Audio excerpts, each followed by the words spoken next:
Hello aspirants, welcome to daily news analysis of the Indian Express. Today the date is 29 September, so let's get started.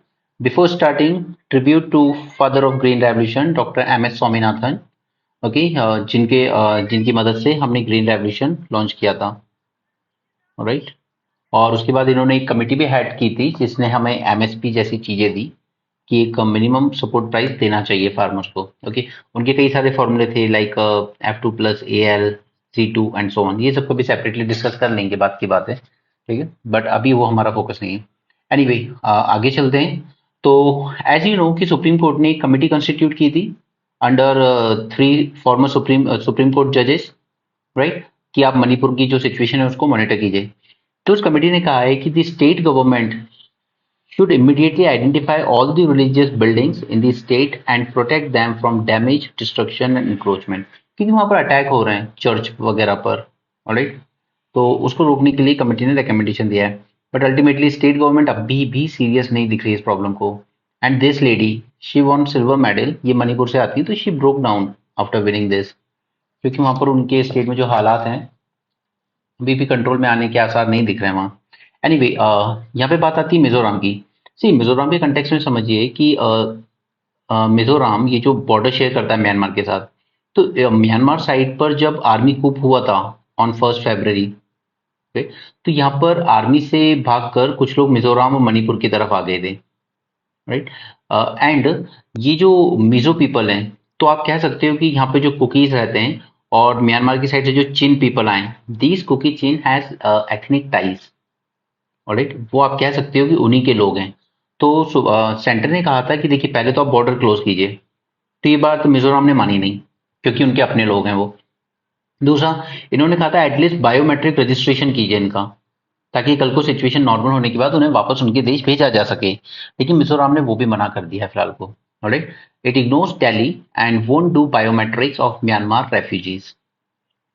Mizoram government has declared it will not be collecting biometric data of Myanmar refugees in the state, ignoring a direction by the center. Alright, and remember under Article 365, अगर आप centre की direction को ignore करते हो तो there is short case कि आपके state में गवर्नमेंट को डिसमिस करके प्रेसिडेंट रूल लगाया जा सकता है। ऑलराइट, ये पॉसिबल है अंडर आर्टिकल 365। अगर आप आप सेंटर की डायरेक्शन को इग्नोर करते हो तो सेंटर हैज द अथॉरिटी कि वो फिर आर्टिकल 352 का यूज करके वहां पर प्रेसिडेंट रूल डिक्लेयर कर सकती है। But this is more of a political issue. Why? Because Mizoram में अभी दिसंबर में इलेक्शन होने हैं, ठीक है। तो पहली बात तो वहां पर इस तरह का कोई इशू अभी चाहते नहीं है। दूसरा, वहां पर जो रूलिंग पार्टी है अभी, ठीक है, स्टेट गवर्नमेंट में तो ये रूल कर रही है, बट ओवरऑल सेंट्रल लेवल पर, नेशनल लेवल पर ये एनडीए यानी कि बीजेपी लेड एनडीए उसकी पार्टनर है, अलायंस में है, ओके। तो इसलिए शायद इनमें इतनी हिम्मत आई है कि हम इग्नोर कर रहे हैं, बल्कि जबकि उन्हें शॉर्ट रजिस्ट्रेशन करना चाहिए था, बायोमेट्रिक रजिस्ट्रेशन, कि अल्टीमेटली आप कितने इलीगल माइग्रेंट्स को अपने देश में जगह देंगे। We are already over populated. Then in April this year ministry of home affair directed the government of both Mizoram and Manipur that share borders with Myanmar to capture the biometric and biographic details of illegal migrants in their state. Alright? Myanmar ने open किए अपने doors for refugees after the army crackdown in Myanmar, okay. And it also ignore the centre's order to close the border, ठीक है। तो ये Mizoram, Mizo and Chin people यानी कि Kuki and Chin, they have that broader compatibility, वो same ही हैं दोनों, एथनिक टाइज हैं उनके। उसके बाद जो अब डिजिटल बिल आने वाला न्यू, उसमें एक तो हमने देखा था कि जो पहली बात तो ये रिप्लेस इसको कर रहा है इन्फॉर्मेशन टेक्नोलॉजी एक्ट 2000 को, ओके। और इसी के अंडर में आर्टिकल 69 था, एक सेक्शन 69 जो गवर्नमेंट को ब्लॉकिंग ऑर्डर्स देता था। जैसे उन्होंने मणिपुर की वो दोनों न्यूड परेड वाली जो वीडियो आई थी उसको ब्लॉक करवा दिया था ट्विटर से, यानी कि एक्स से, पहले ट्विटर था अब एक्स से, ओके। तो ये ब्लॉकिंग ऑर्डर देता है, तो एक तो उसको आप और ज्यादा एक्सपैंड करने वाले हो डिजिटल इंडिया बिल में, ठीक है, ये पहला कंसर्न। और दूसरा कि यहाँ पर centre is planning to regulate the deployment of emerging technologies and could categorically prohibit new age technologies where it sees the risk to user और ए नेशनल सिक्योरिटी रिस्क। यानी कि आप ये समझिए कि अगर कहीं हद से ज्यादा ऑटोमेशन हो रहा है तो अल्टीमेटली लोगों की लाइवलीहुड थ्रेटन होती है, ठीक है। जैसे फॉर एग्जांपल चैट जीपीटी, ये पूरा ऐसे तैयार कर देता है, ये पूरी न्यूज रिपोर्ट तैयार कर देता है खुद से, तो फिर लोगों की जॉब्स, उनकी लाइवलीहुड थ्रेटन होती है इसमें, राइट। तो अगर ऐसा कुछ होता है तो सेंटर उसको प्रोहिबिट कर सकता है, ऐसी कोई भी टेक्नोलॉजी जो या तो हमारी नेशनल सिक्योरिटी को थ्रेटन कर रही हो, ठीक है, या फिर कोई बड़ा डिसरप्शन क्रिएट कर रही हो, डिसरप्टिव इम्पैक्ट। राइट। सपोज कि आज हम लोग बात कर रहे हैं, हमने 3D प्रिंटिंग से एक पोस्ट ऑफिस बनाया है अभी, आई थिंक बैंगलोर में। राइट। तो सोचिए कि अगर ये 3D प्रिंटिंग ज्यादा पॉपुलर हो जाए और अल्टीमेटली ये कंस्ट्रक्शन सेक्टर पर ही इम्पैक्ट करे, वहां के लोगों की लाइवलीहुड पर इम्पैक्ट करना शुरू कर दे, तो वो डिसरप्टिव हुई ना वो टेक्नोलॉजी। तो ऐसी कोई अगर एप्लीकेशन बनाई जाती है या किसी तरह का सॉफ्टवेयर बनाया जाता है जो डिसरप्टिव हो, जो लोगों की जॉब्स को या हमारी नेशनल सिक्योरिटी को थ्रेटन करे, तो उसको गवर्नमेंट प्रोहिबिट कर सकती है, ऐसा प्रोविजन इस बिल में रखा जाएगा। Okay, this is the second issue. First issue हमने कल डिस्कस किया था with respect to the section 69 of information technology act, blocking orders, और सेकंड इशू ये है। तो ऐसे करके आप न्यूज़पेपर में डे बाय डे एक एक दो दो इश्यूज इसके जानते रहिए, ताकि जब हम इसको मेंस 450 में कंप्लीट करें इस टॉपिक को, तो आपके पास वो पॉइंट्स नए नहीं लगेंगे आपको, इट वोंट बी न्यू जो आपको याद करने पड़े। आप हफ्ते भर उनको सुनते रहोगे न्यूज़पेपर में, तो टॉपिक आपको ईजी लगने लगेगा। राइट। और इसको प्रोहिबिट करने के जो भी रीजंस होंगे वो आपको राइटिंग में रिकॉर्ड करने होंगे। राइट, ये एक अच्छी चीज है कि आप राइटिंग में रीजन दीजिए। राइट। ये February 21 में कूप हुआ था म्यांमार में, and now this is a political issue for Mizoram. Right, broader cookie chain people, it opened its door to cookies fleeing to violence in Manipur also. All right, and even Mizo में ही कुछ organisations ने threat किया था मिताइस को, जो उसमें रह रहे थे मिजोरम में, कि आप भी अब मणिपुर चले जाइए, नहीं तो फिर हम जिम्मेदार नहीं हैं। यहाँ पर एक टर्म है म्यूटाजेनेसिस, इस तरह के टर्म्स जान लीजिए, क्योंकि इस बार 23 में भी 3-4 क्वेश्चन ऐसे ही थे जो सीधे सीधे वर्बेटिम बेस्ड थे। राइट। तो म्यूटाजेनेसिस होता है क्या है? Exposing plants to radiation to introduce desirable modification in their DNA. Alright, so please इसको अपने नोट्स में रख लीजिएगा, ये आपके प्रीलिम्स के टाइम इंपॉर्टेंट होगा, क्योंकि ऐसी छोटी छोटी चीज आपको न्यूज़पेपर में ही मिल सकती है, ये आपको किसी कोचिंग की मैगजीन में नहीं मिलेगी बाद में। ऑलराइट, नाउ ये जो बिल था, the bill also plans to regulate the deployment of artificial intelligence models by offering users of social media platform and other companies the right to be informed of a significant technological decision through automated means। Alright, तो ये तो काफी time से बात की जा रही है ग्लोबल लेवल पर कि हमें आर्टिफिशियल इंटेलिजेंस को रेगुलेट करने के लिए कोई प्रॉपर फ्रेमवर्क तैयार करना चाहिए। ऑलराइट, ये सब फालतू की पॉलिटिकल न्यूज है, हम आगे पढ़ते हैं। आज वर्ल्ड हार्ट डे है, तो सॉरी, वर्ल्ड हार्ट डे है तो उसको लेकर कुछ न्यूज है। यहाँ पर मीसल्स के बारे में, मीसल्स क्या होता है एक्चुअली? ये वायरल डिजीज है। Right, RNA, single stranded RNA से होता है ये, सिंगल स्ट्रैंडेड आरएनए स्टीरियोटाइप 1। ठीक है, ये याद रखिएगा। उसके बाद इस पे वो दाने दाने निकल आते हैं चिकन पॉक्स जैसे आपकी बॉडी पर। राइट, एंड सबसे ज्यादा कि ये फैलता बहुत तेजी से, लाइक आपको कफ हुआ है, आपने स्नीज किया है, या सपोज कोई bodily fluid like kissing and all, ठीक है, इस सब से भी ये फैलता है बहुत तेजी से। Okay, and good thing is कि इसका वैक्सीनेशन है, ठीक है, इजिली ट्रीटेबल है, ये आराम से ट्रीट हो जाता है। चलिए आगे बढ़ते हैं।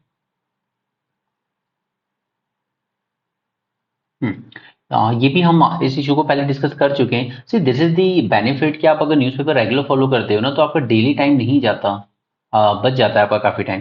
देखिए, मैंने आपको पहले न्यूज़ में बताया था कि ये जो ओटीटी प्लेटफॉर्म्स हैं हमारे, ठीक है, जैसे डिज्नी हॉटस्टार, इस तरह के, इन पे क्या है कि ऑलरेडी मिलियन ऑफ आवर्स का कंटेंट ऑलरेडी पड़ा हुआ है पहले से। राइट, पहले से वीडियोस बने हुए हैं, मूवीज बनी हुई है, ये सब उस पे है ऑलरेडी, वेब सीरीज वगैरह। अब ये मिलियंस ऑफ आवर के कंटेंट को गवर्नमेंट ने डायरेक्शन दी कि देखिए, पहले तो आपको डिस्क्लेमर डालना होगा जहां भी स्मोकिंग और इस तरह की चीजें आए, और टोबैको के अगेंस्ट भी आपको एड दिखाना होगा, एक तो एपिसोड स्टार्ट होने के टाइम पर और एक मिड में। ठीक है, तो इसमें ये जो है ओटीटी प्लेटफॉर्म, इसका कहना था कि देखिए, पहली बात तो आप इसको रेट्रोस्पेक्टिवली बोल रहे हो, यानी कि पहले के जो पुराने वीडियोस पड़े उन पे भी आपको डिस्क्लेमर डालना होगा, तो हमें मिलियंस ऑफ आवर्स का कंटेंट पूरा एडिट करना होगा, right? जो कि हरकुलियन टास्क था। ठीक है, कि बहुत बहुत बहुत ज्यादा मुश्किल काम है ये। ओके, जैसे खासकर नेटफ्लिक्स, वो बहुत स्ट्रांगली इसके अगेंस्ट था कि हम, हमारे पास बहुत ज्यादा कंटेंट है, हम इसको कैसे एडिट कर सकते हैं। सो पहला तो ये इशू आ रहा था। दूसरा दूसरा उनका कहना था कि अगर हम ऐसे स्टार्टिंग में ऐड दिखाने लगेंगे, मिड में ऐड दिखाने लगेंगे, तो ये ऑलमोस्ट टेलीविजन जैसी हालत हो जाएगी। तो फिर लोग इन ओटीटी प्लेटफॉर्म की तरफ अट्रैक्ट क्यों हुए थे? Because they hate this interruptions in between, advertisement आ रहा है, इंटरप्शंस आ रहा है, ओके। तो उनका कहना था कि इससे हमारी जो और आप ये जो ड्रिंकिंग और टोबैको और सब भी लगा रहे हो, तो आप हमारी क्रिएटिविटी को भी हर्ट कर रहे हो। और क्योंकि ओटीटी प्लेटफॉर्म पे इंसान जब ये चीजें देखता है तो वो अपने पर्सनल टाइम पर देख रहा है, पर्सनली अपना हेडफोन लगाया अपना देख रहा है, ठीक है। कोई ऐसा मोस्टली फैमिलीज के साथ नहीं बैठ के देखी जाती है ये सब वेब सीरीज, अपने फोन में पर्सनल इंडिविजुअल फोन में देखी जाती है। तो कहीं ना कहीं उनको लगता है कि हमें यहाँ पर क्रिएटिविटी के लिए स्पेस मिलता था, आप उसको हार्म कर रहे हो, ठीक है। तो ये दो तीन चीजें हैं, बस ये रेट्रोस्पेक्टिवली वाला ज्यादा बड़ा इशू है। तो इसको गवर्नमेंट शायद ऐसा कर सकती है कि चलिए रेट्रोस्पेक्टिवली नहीं, लेकिन अब से जो कंटेंट अपलोड होगा एटलीस्ट उसमें आपको डिस्क्लेमर डालने होंगे ये सारे, ठीक है। तो ये छोटा सा इशू था। Indians now make up to over 10% of USA visa application. इस बार यूएसए ने इशू करे 1 मिलियन वीजाज, ओके। तो उसमें से 10% अकेले इंडियंस को दिया जाता है।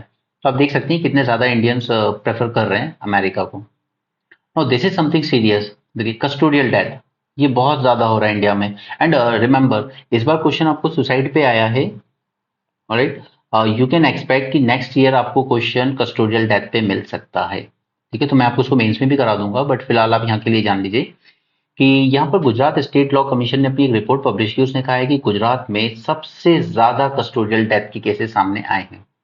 और सिर्फ इतना ही नहीं, कई पुलिस वालों के अगेंस्ट एफआईआर वगैरह रजिस्टर की गई कस्टोडियल डेथ के अगेंस्ट, मगर एक को भी पनिश नहीं किया गया है। Not a single case registered against police personal resulted in conviction in 21। देखिए, तो अब इसको रोकने के लिए हमें क्या करना चाहिए? First, there is need for reforms to sensitize the police to function within the constitutional framework, all right। अब विद इन कॉन्स्टिट्यूशन रहकर ही आप वर्क कीजिए, अपनी पोजीशन का मिसयूज मत कीजिए। प्रमोट ट्रांसपेरेंसी, वो कैसे आएगी? सीसीटीवी कैमरास लगाकर, पुलिस स्टेशन में ही नहीं, प्रिजन्स में भी, ठीक है। कई बार ऐसे केस आए, कुछ एक मुझे नाम तो याद नहीं है कौन सा था एग्जैक्टली, बट बाथरूम में एक छोटा सा नल है जिसकी हाइट हार्डली 3 फीट की हाइट पे होगा वो नल, ओके।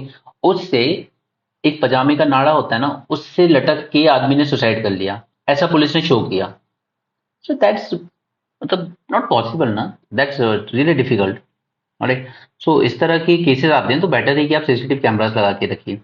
दूसरा, there should be strict legal action against the police personnel जो मिसयूज करते हैं अपनी ऑफिशियल पोजीशन का, right. And conduct regular health checkup of prisoners. कई बार कह दिया जाता है कि वो तो हार्ट अटैक से मर गया, या इंटेरोगेशन के टाइम घबराहट से ही उसको हार्ट अटैक आ गया, तो उनका रेगुलर हेल्थ चेकअप भी होना चाहिए। एंड एक्सक्लूसिव इंटेरोगेशन टीम होनी चाहिए। पुलिस ने अरेस्ट कर लिया, दैट्स फाइन, आपका काम खत्म। Now special interrogation team should deal with it कि हमें किस तरीके से उससे एविडेंस गैदर करनी है। तो यहाँ पर आपको 5 इंपॉर्टेंट पॉइंट्स मिल गए हैं कि कैसे हम कस्टोडियल डेथ्स को टैकल कर सकते हैं, ऑलराइट। इसे अपने नोट्स में इंक्लूड कीजिए एंड ज्यादा से ज्यादा कोचिंग की मैगजीन्स और इस तरफ मत भागिए, न्यूज़पेपर पे रिलाई कीजिए, it will definitely help. Right, इस बार भी हम लोगों ने जो पेपर देखे जीएस 1, 2 एंड 3 के, बहुत ज्यादा मेजोरिटी करंट अफेयर से ही रिलेट थे, ओके। और इसी के रिस्पेक्ट में एक नया इनिशिएटिव शुरू किया जा रहा है जहां पर editorial based answer writing practice की जाएगी, ओके, ताकि हम उस एडिटोरियल को उस वे में देख सकें कि कैसे ये हमें मेंस में पूछा जा सकता है, ठीक है। मैं आपको सिर्फ यहाँ पे समझा देता हूँ, बट उस इनिशिएटिव में आपको प्रॉपर आंसर राइटिंग कराई जाएगी ताकि आप उसको और अच्छे से तैयार कर सकें, ठीक है। यहाँ पर ये लैंसेट की रिपोर्ट है, इसको ऑलरेडी हम पिछले 2 दिन से डिस्कस कर रहे हैं। आई थिंक हम लगभग सारे पॉइंट्स कवर कर चुके हैं, तो अब इसमें और टाइम वेस्ट करने की जरूरत नहीं। अगर आपने 2 दिन डिस्कशन देखा है, नोट्स बनाए हैं, तो आपका टॉपिक कंप्लीट है। चलिए, अब यहाँ पर भगत सिंह की एक मैसेज की बात की जा रही है जो उन्होंने दिया था अबाउट यूनिवर्सलिज्म, ऑलराइट। तो इस तरह की चीजें ही आपको मेंस में रिलेट करके आ जाती है। जैसे मैंने आपको विद प्रूफ दिखाया था, टैगोर, रविन्द्रनाथ टैगोर के नेशनलिज्म पर एक आर्टिकल था। अब इसी को यूपीएससी ने कंपेयर कर दिया कि चलिए टैगोर का बता दीजिए गांधी जी के साथ, कि इन दोनों के व्यूज नेशनलिज्म पर और एजुकेशन पर कैसे डिफर करते थे, राइट। तो अब यहाँ पे भगत सिंह को लेकर आर्टिकल आया है, तो कहीं ना कहीं आपको दिया जा सकता है, लाइक सपोज पंडित मदन मोहन मालवीय के साथ, राइट, कि इनके क्या व्यूज थे सोसाइटी पर, राइट। तो इसी तरह के एडिटोरियल्स आपको हिंट देते हैं कि आपको किस तरीके से अपनी तैयारी करनी है। सबसे पहले इन्होंने, भगत सिंह ने एक ऐसे लिखा था, विश्व प्रेम, एक हिंदी वीकली मैगजीन चलती थी मतवाला, ठीक है, उसमें इन्होंने एक ऐसे लिखा था। तो कहीं ना कहीं वो भी जानते थे कि ये जो लोग वासुदेव कुटुंबकम की बात कर रहे हैं, यूनिवर्सल ब्रदरहुड की बात कर रहे हैं, बट वो असल में वो लोग खुद एक तरह की हिपोक्रेसी है उनमें, ठीक है।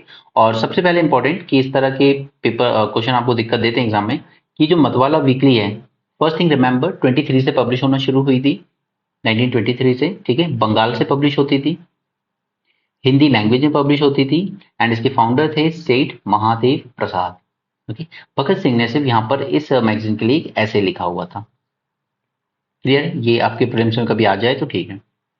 ऑलराइट, सो फिर नरेंद्र मोदी जी ने क्या कहा वासुदेव कुटुंबकम के टाइम के बारे में G20 में, that it is not just a slogan but a comprehensive philosophy derived from our cultural ethos. The world is already taking note of India's human-centric model of development and inclusive development which guided the government's outlook within India and towards the world too. ठीक है, ये statement please याद रखिए, ये आपको बहुत अच्छा conclusion बना के देगा अगर इस तरह का कोई क्वेश्चन आता है कभी। इवन एथिक्स में भी अगर आता है ना वासुदेव कुटुंबकम पे, तो बहुत अच्छा कंक्लूजन आप यही प्राइम मिनिस्टर के वर्ड्स में कंक्लूड कर सकते हो। ऑलराइट, अब अगर हम बात करें कि आज ये Bhagat Singh raised such a question in विश्व प्रेम, ठीक है, कि किस बात के विश्व प्रेम की आप बात कर रहे हो। We have problem of communalism, hatred and violence, oppression of labours, alright, poverty, untouchability and casteism. Okay. The reality, as he stated, was that merely to belong to a religion is now considered enough reason to be an enemy of another religion. ये situation उनके time पर भी थी और ये situation आज भी काफी हद तक ट्रू है। राइट, ये सारी चीजें जो उन्होंने हाईलाइट की, ये सब हमें आज भी देखने को मिल रही है सोसाइटी में। नेक्स्ट, बट द सनातन धर्म is in favour of such discrimination. ये उस वक्त वो भी मानते थे कि कहीं ना कहीं रिलीजन ही है जो सैंक्शन करता है ये सब untouchability, discrimination and so on.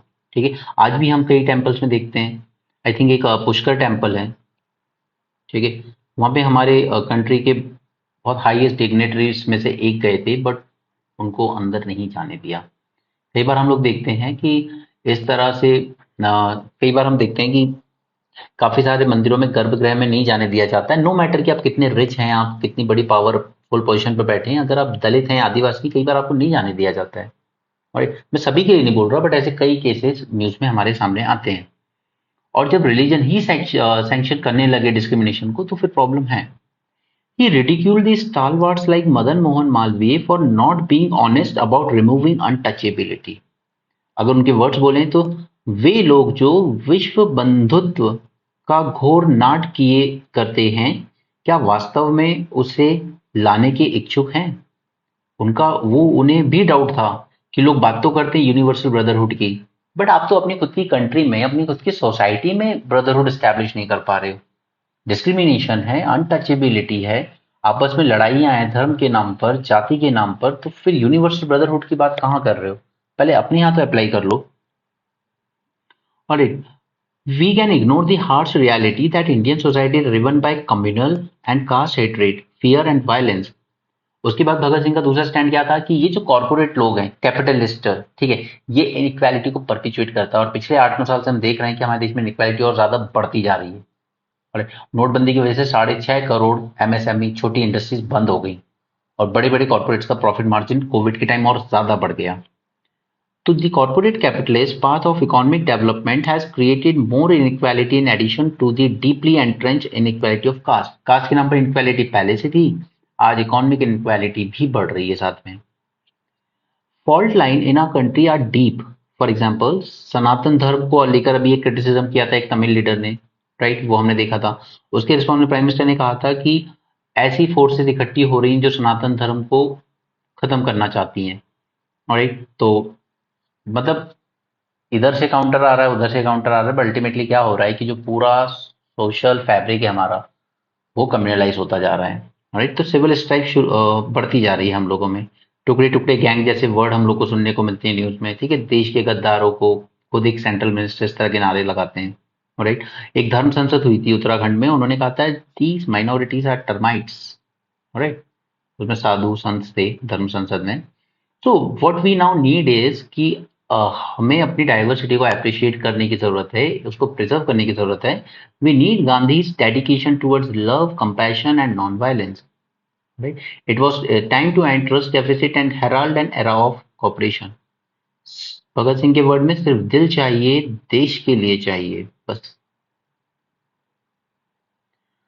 Okay, next है ये विमेन रिजर्वेशन बिल को इन्होंने एक आर्टिकल लिखा है, लेकिन मुझे सिर्फ यहाँ से आपको कुछ फैक्ट्स देने हैं।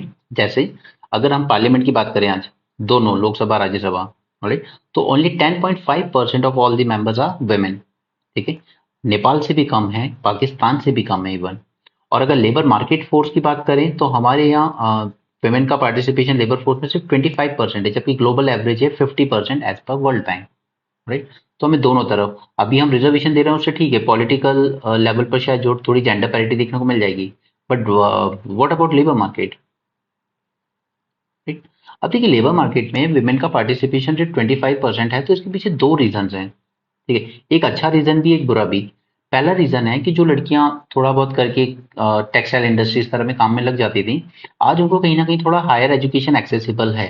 ठीक है, तो rather than coming into workforce after completing school or at least graduation, they are going for higher courses, okay, higher education, तो वो एक पॉजिटिव सेंस में बात है। सेकंड, कि सबसे ज्यादा विमेन फोर्स पार्टिसिपेशन हमें कहाँ देखने को मिलता था, एग्रीकल्चर में। बट जैसे जैसे एग्रीकल्चर में मैकेनाइजेशन बढ़ता जा रहा है, राइट, मैकेनाइजेशन, तो उस वजह से क्या हो रहा है कि विमेन वर्कर्स के काम की चीजें नहीं रही, वो ट्रैक्टर चलाना, थ्रेशर यूज करना, इस तरह की चीजें। ठीक है, तो एग्रीकल्चर में जो विमेन वर्कफोर्स थी वो कहीं ना कहीं थोड़ा सा डिक्लाइन में चली जा रही है, राइट। दूसरा रीजन, कि उसके बाद हमें दूसरी जगह मिलता है, कंस्ट्रक्शन सेक्टर में विमेन लेबर्स देखने को मिलती हैं, बट अल्टीमेटली यहाँ पर भी सेफ्टी इशू ज्यादा आ जाते हैं। ठीक है, कई बार मशीनरीज ऑपरेट करनी है, कई बार काफी सारा मटेरियल लिफ्ट करना है आपको, तो वहां पर भी विमेन को कम प्रेफर किया जाता है, मैन को ज्यादा किया जाता है। नेक्स्ट इज कि अगर हम हाउस होल्ड लेवल की बात करें, तो कहीं ना कहीं हमारी सोसाइटी का आप कह सकते हैं कि जो अनइक्वल डिस्ट्रीब्यूशन है, यानी कि domestic works, house hold work जो होते हैं, इसका अभी भी अधिकतर बर्डन विमेन पर ही है। ठीक है, तो ये जो हमारा सोशल कल्चर है उस वजह से। और दूसरा, हमारे सोशल कल्चर में एक और प्रॉब्लम है कि हम लोग मैरिज को ज्यादा प्रेफरेंस देते हैं विमेन के लिए वर्सेस देयर करियर, राइट। हमारे यहाँ चाहे विमेन कितनी भी हाईली एजुकेटेड हो जाए, but at some stage like when she turns 28 और 30, कहीं ना कहीं लोग कहने लगते हैं कि अभी it's time for marriage, career बनता रहेगा, राइट। तो ये कुछ रीजंस हैं लेबर फोर्स मार्केट में विमेन का पार्टिसिपेशन इतना कम होने का। ठीक है, और एक और पॉजिटिव रीजन ये है कि कहीं ना कहीं अगर इनकम बढ़ती है, सपोज फैमिली की या हस्बैंड की, ऑलराइट, तो वो ये मान लेते हैं कि चलिए अब विमेन को काम करने की जरूरत नहीं है। ऐसा कई फैमिलीज में मान लिया जाता है, ऑलराइट। दूसरा, एक सोशल कल्चर में ही ये दो पॉइंट हमने देखे, एक तीसरा पॉइंट ये भी आता है, कहीं ना कहीं कुछ विमेन मानती हैं, specially the mother in law या पेरेंट्स, इस तरह के लोग, कि नहीं नहीं हमारी बहुएं वर्क नहीं करती। ठीक है, हमारी फैमिली में विमेन को अलाउ नहीं है वर्क कल्चर। जो थोड़ी रिच फैमिलीज होती हैं वो एटलीस्ट ये मानती हैं, राइट, कि our daughter in law don't work. ठीक है, और उसके अलावा फिर कुछ और रीजंस आ जाते हैं, जैसे विमेन सेफ्टी को लेकर, right? अभी सेफ्टी दोनों कंटेक्स्ट में बोल रहे हैं हम। एक तो वर्क प्लेस को लेकर, कि क्या वो वर्क प्लेस सेफ है उसके लिए, टाइमिंग का इशू, इस तरह की इशू। और दूसरा, ये सेफ्टी इस वे में भी आ जाती है कि हमारा जो इंफ्रास्ट्रक्चर है सिटी का, क्या वो विमेन के ट्रैवल करने के लिए सेफ है।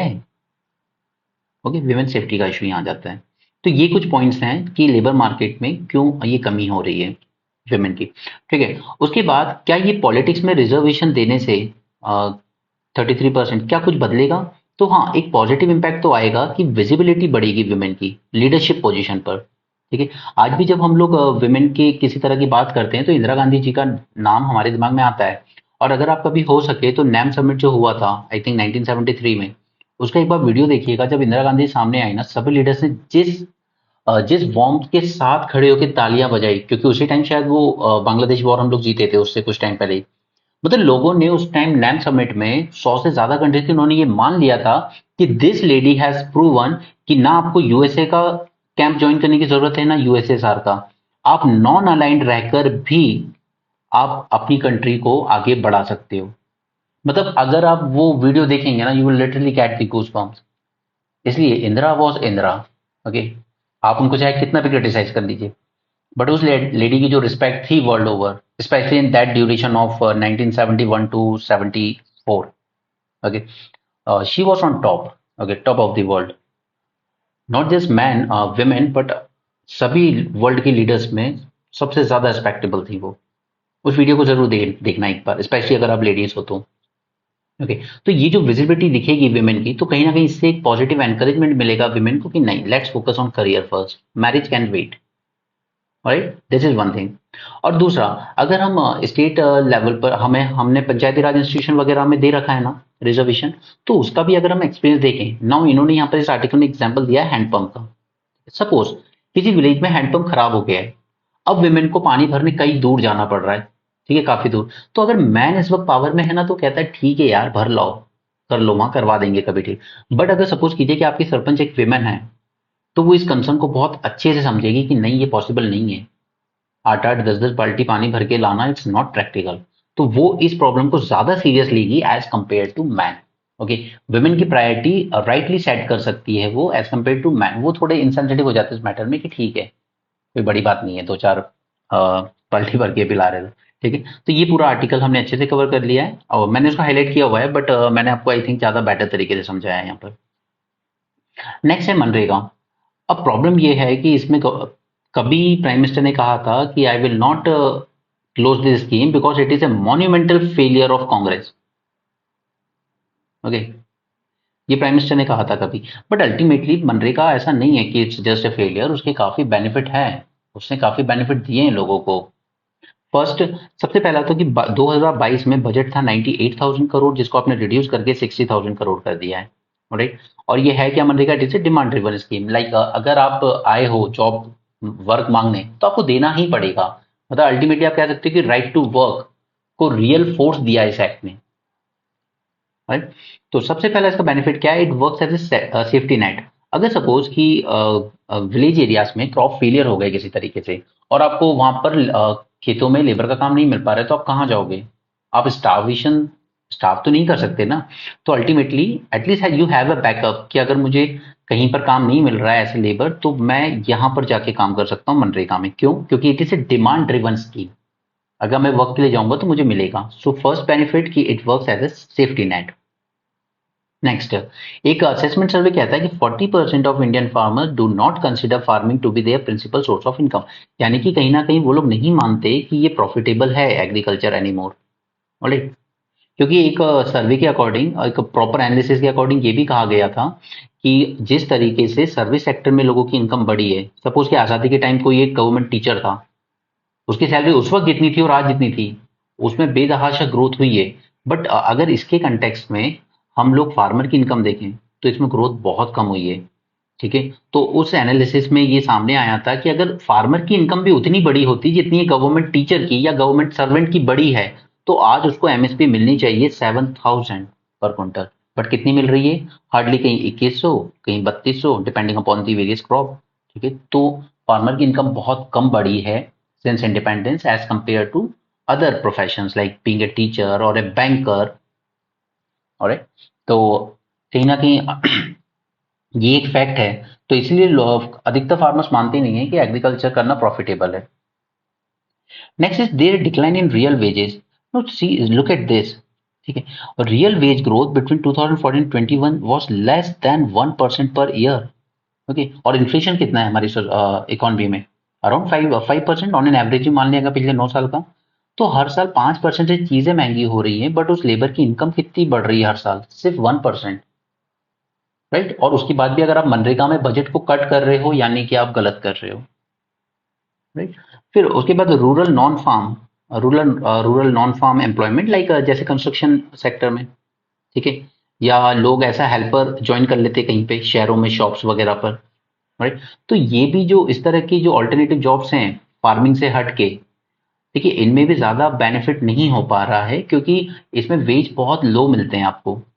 राइट, और मैंने आपको बताया कि 6.5 करोड़ छोटी इंडस्ट्रीज में, छोटी इंडस्ट्री से कॉटेज इंडस्ट्री भी इंक्लूड कर रहा हूँ। कॉटेज इंडस्ट्रीज क्या होती हैं?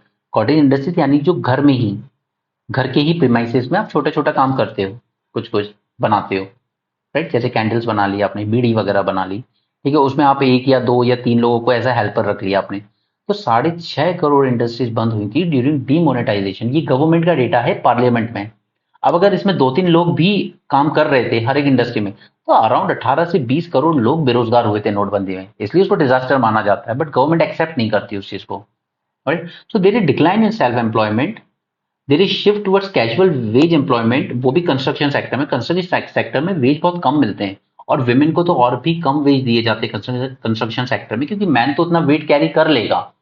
ठीक है, सपोज ब्रिक्स उठानी है, वो ज्यादा ब्रिक्स उठा के ऊपर ले जाएगा as compare to women. This is the problem, right. दूसरा, इंस्टीट्यूशनल बैरियर, कि नंबर ऑफ वर्क डेज ही कम हो गए। 100 डेज का गारंटीड एम्प्लॉयमेंट दिया जाना चाहिए था, बट आप सिर्फ 31 डेज दे रहे हो।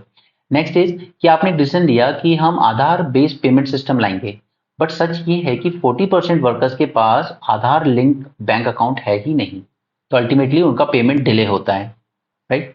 Then agriculture continues to remain the largest employer of the rural workforce. और कोविड के टाइम स्पेशल लॉकडाउन लगने के बाद और ज्यादा प्रॉब्लम हुई थी कि जो लोग दूसरी जगहों पे काम कर रहे थे वो भी वापस अपने गांव चले गए और एग्रीकल्चर में ही इंक्लूड हो गए। और जबकि हमारा गोल क्या है कि अराउंड अभी 46% हमारी वर्कफोर्स एग्रीकल्चर में है, हमें इनको एग्रीकल्चर से निकालना है, हमें मैन्युफैक्चरिंग की तरफ लाना है इनको, या सर्विस सेक्टर की तरफ लाना है, बट वो चीज हो नहीं पा रही है अभी भी हमारी कंट्री में। यूएसए में हार्डली 2 से 3% वर्कफोर्स उनकी एग्रीकल्चर में है, इसलिए उनका एग्रीकल्चर इतना प्रॉफिटेबल होता है।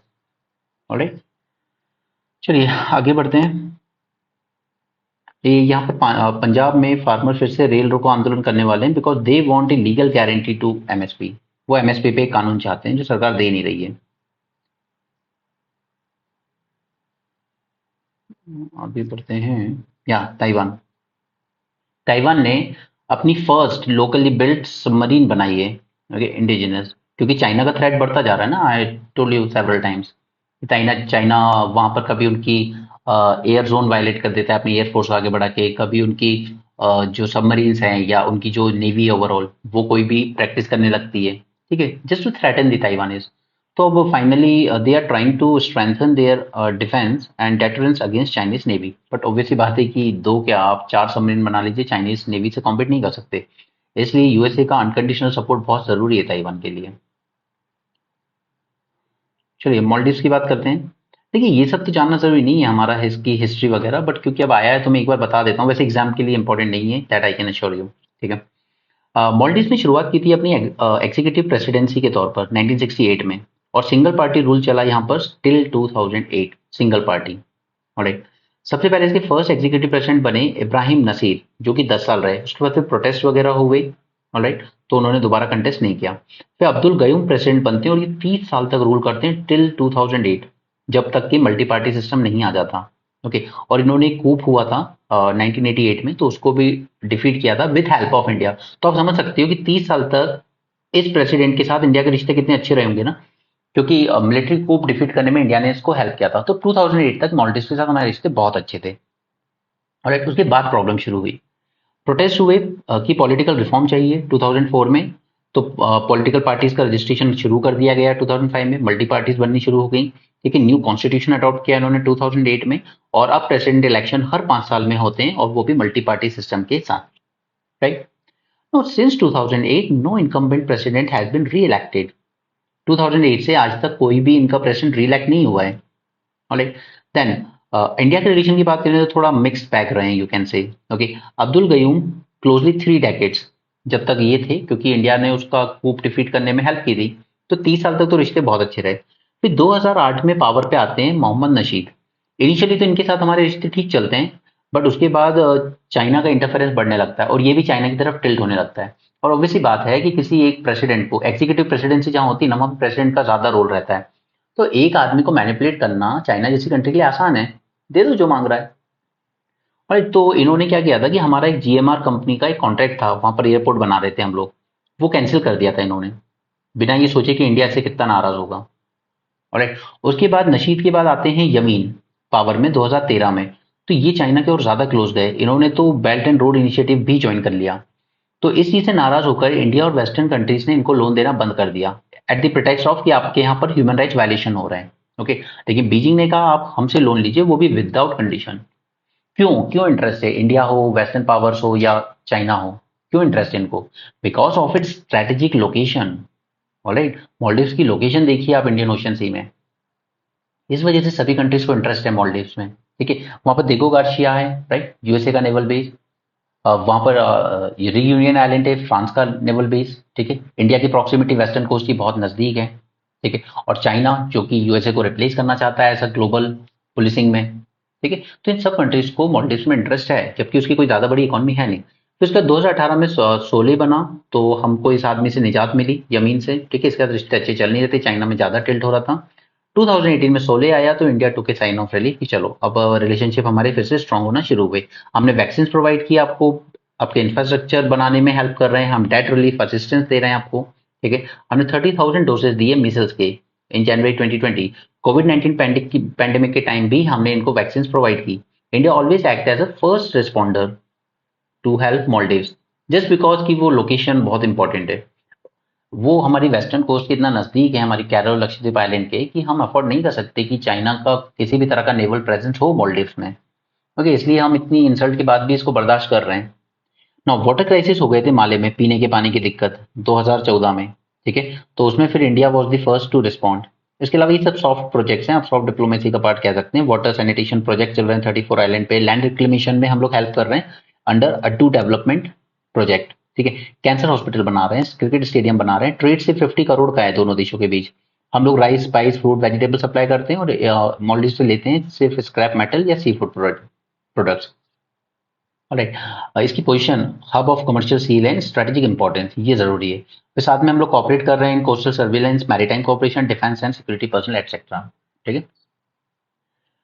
नेक्स्ट, स्विट्जरलैंड की glaciers they are suffering their second worst melt rate, okay, shrinking all volume by 10%, ठीक है। तो इसमें वही सब बात आ जाती है कि इससे सी लेवल राइज बढ़ जाएगा, ठीक है। तो जो कोस्टल लैंड्स हैं, कोस्टल सिटीज हैं, ये इनको दिक्कत हो सकती है। फिर अल्टीमेटली वही लोग इंटरनल की तरफ माइग्रेट करना शुरू होंगे, और फिर वो सोशल टेंशन वगैरह सब शुरू हो जाएगी। लाइक सपोज हमारे जो तमिलनाडु, केरल, कर्नाटका के लोग हैं, वो अंदर की तरफ माइग्रेट करना शुरू करें, तो क्या होता है फिर वो कल्चर डिफरेंसेस, सोशल इश्यूज, ये सब बढ़ने लगते हैं, राइट। नेक्स्ट, ये बहुत इंपॉर्टेंट है, ये बॉन्ड इंडेक्स। मैंने आपको कहा था कि आप इसकी डिटेल मत जाइए, 10%, 20%, वो सब इंपॉर्टेंट नहीं है। इसके इम्पैक्ट बहुत इंपॉर्टेंट है, और यहाँ पर इसने शॉर्ट शॉर्ट आपको पूरा एक आंसर दे दिया कि इसके इम्पैक्ट क्या क्या होंगे। मैं आपको एक एक करके सारे पॉइंट समझाता हूँ। फर्स्ट, इससे इंटरेस्ट रेट पर असर पड़ेगा, बिल्कुल पड़ेगा, क्योंकि इससे डॉलर्स का इन्फ्लो हमारी इकोनॉमी में बढ़ेगा, राइट। तो उससे क्या होगा, high inflows would put downward pressure on interest rate and it will push down yield and ease pressure on interest rate. How this will work, let me explain you. देखिए, अगर government ने bond issue की, suppose, एक second में इसको थोड़ा वो कर लेता हूँ।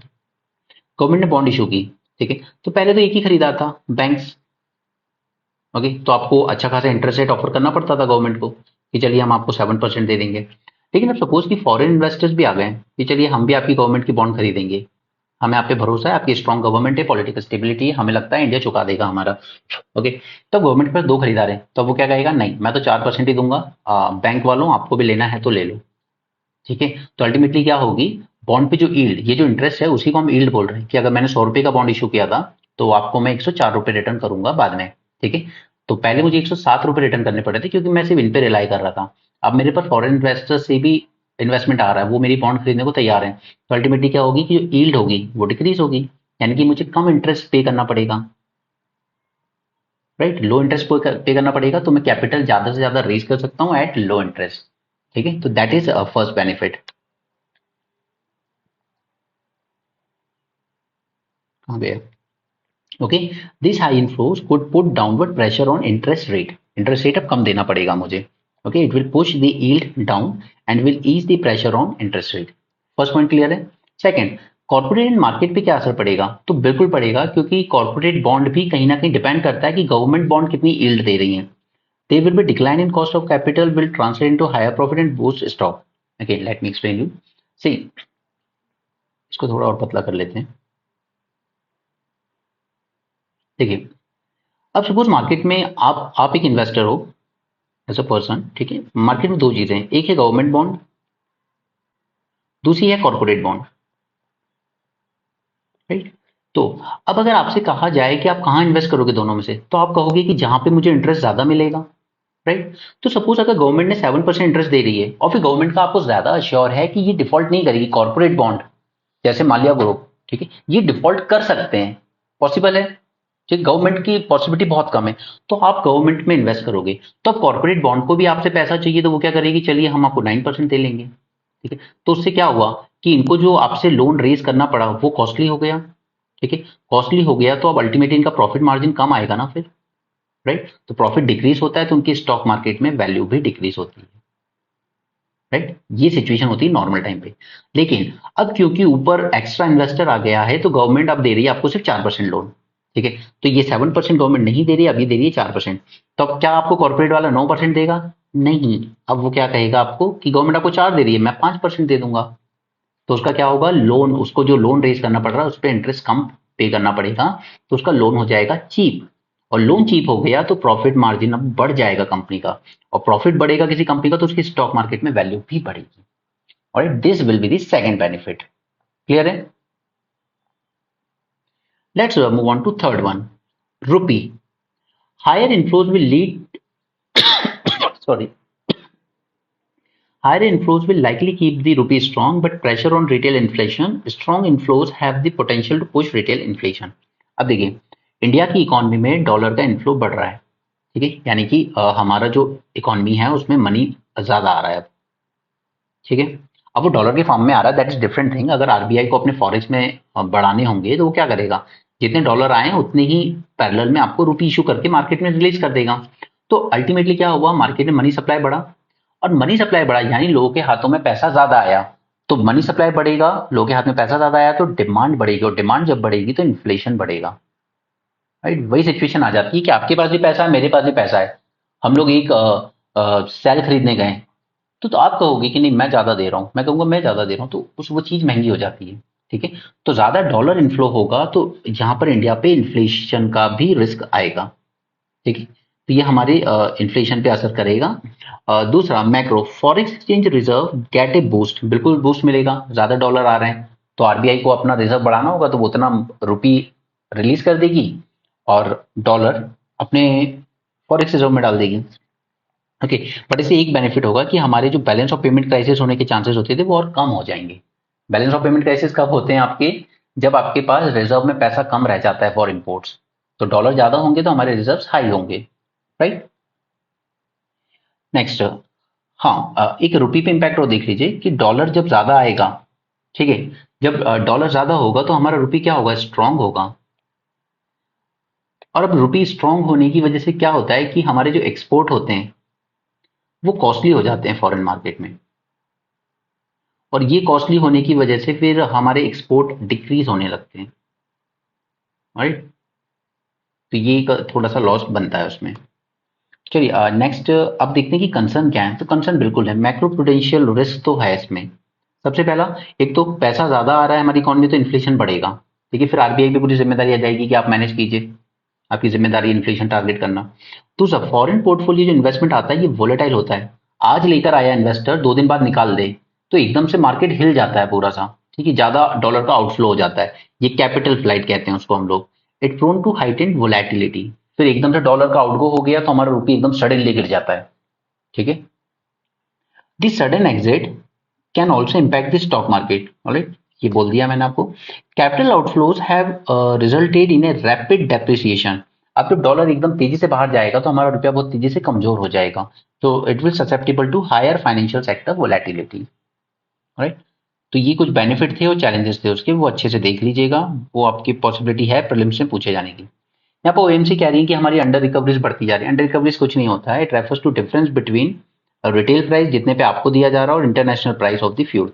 बट सच ये है कि ये कंपनीज हमेशा यही रोना लगाती है कि हमारी अंडर रिकवरीज बढ़ती जा रही है, बट सच ये है कि ऑलरेडी बहुत महंगा है। और ये महंगा होने की वजह ये है कि जब यूपीए गवर्नमेंट थी 2014 तक, वो लगाती थी 9 रुपीज टैक्स पर लीटर। करंट एनडीए गवर्नमेंट जो है ये लगाती है 32 रुपीज टैक्स, राइट। तो ओएमसी, ऑयल मार्केटिंग कंपनीज तब भी लॉस में थी, वो आज भी लॉस में है, प्रॉफिट में है सिर्फ गवर्नमेंट, ऑलराइट। अब अगर ये ओएमसीज कहें कि हमारी अंडर रिकवरी लॉस हो रहा है तो आप 7 रुपीज बढ़ा दीजिए प्राइस पेट्रोल डीजल के, तो और महंगी हो जाएंगी चीजें, राइट। जबकि सच ये है कि इस गवर्नमेंट को जरूरत है ये टैक्स कट करने की। चलिए आप उस टाइम के हिसाब से 9 रुपीज मत रखिए, बट 32 बहुत ज्यादा होता है, राइट। डीजल पे 32, पेट्रोल पे 27 रुपीज, ये टैक्स है, बहुत ज्यादा होता है। और ये तो सिर्फ सेंटर का टैक्स है, इसके बाद स्टेट के वैट अलग हैं, राइट। तो हमारे यहाँ कहा जाता है कि अगर 100 रुपए का पेट्रोल है ना तो उसमें 56 रुपीज टैक्स है, यदि वैल्यू नहीं है ना उसकी, उससे ज्यादा टैक्स है हमारे यहाँ। तो ओएमसीज भी लॉस में रहती हैं, कंज्यूमर भी लॉस में रहता है, गवर्नमेंट के टैक्स प्रॉफिट में रहते हैं बस। Alright, so that's it for this session. I hope you enjoyed this session and आप रात को 10 बजे पॉलिटी सेशन लाइव ज्वाइन कर सकते हैं अगर आप पढ़ना चाहें तो। Alright, so thanks for joining, have a great day and keep learning.